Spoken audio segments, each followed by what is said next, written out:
Hello guys, what I'm gonna show you today is how you can use a mortar in Pubg Battlegrounds, okay? Now the mortar is a powerful tactical weapon that can flash enemies out of cover from a distance. Alright? It's a rare find. You're typically gonna find it in the buildings on the Taigo map and sometimes on other maps as a special world spawn, okay?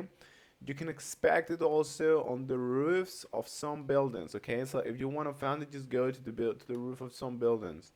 Now, once you pick it up and you have it equipped in here, what are you gonna do is you're gonna find basically like a flat surface, as I'm doing here, okay? And you're gonna point this cursor just near you, okay? So you can just left click in here.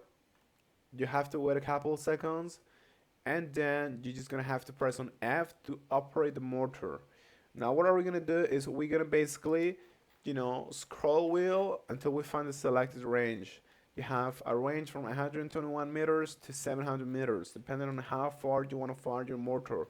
In this case, I'm just gonna take it to 121 meters, and I'm gonna just load, pressing the left click. And if we wait some seconds, you can see what's gonna happen, guys. Let's wait. There we go. Okay, so this is pretty much how you can do it. The ammunition for the mortar is pretty, valuable and pretty rare to find, so do not waste it. Okay, guys, that's pretty much it, and thanks so much.